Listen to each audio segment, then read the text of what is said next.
హ్మ్. And breast feeding గురించి ఫారెన్‌లో అవగాహన బాగా పెరిగారు. అసలైతే ఇండియన్స్ థింగ్ ఇది. బట్ మనం మర్చిపోతున్నాము. ఎంత ఇంపార్టెన్స్ ఉంది బ్రెస్ట్ ఫీడింగ్ వల్ల బేబీకి ఎంత బెనిఫిట్ అవుతుంది? సో, బ్రెస్ట్ ఫీడింగ్ ఏంటని చెప్తామంటే లిక్విడ్ గోల్డ్ అంటాం.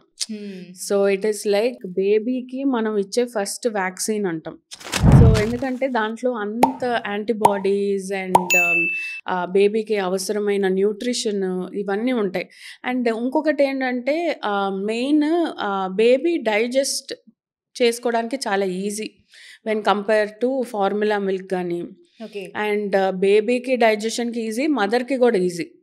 బ్రెస్ట్ ఫీడింగ్ యాక్చువల్లీ చాలామంది మదర్స్ వచ్చి స్ట్రెస్ అవుతూ ఉంటారు కొత్త బేబీని తీసుకొనొచ్చి.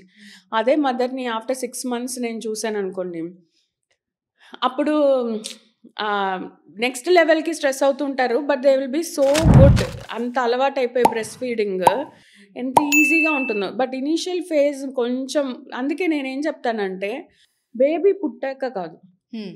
నేను నా దగ్గరకొచ్చే పేరెంట్స్ కానీ, నాకు తెలిసిన ఫ్రెండ్స్, కజిన్స్ ఎవరైనా ప్రెగ్నెంట్ అవుతే నేను ముందే వాళ్ళకి చెప్తా.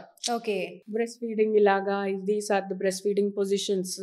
ముందే మీరు లాస్ట్ ట్రైమిస్టర్ ఆఫ్ ప్రెగ్నెన్సీలోనే నిప్పుల్స్ చెక్ చేసుకోండి. ఫ్లాట్ నిప్పుల్స్ ఏమైనా ఉంటే ముందే దాన్ని కరెక్ట్ చేసుకోవడానికి ట్రై చేయండి.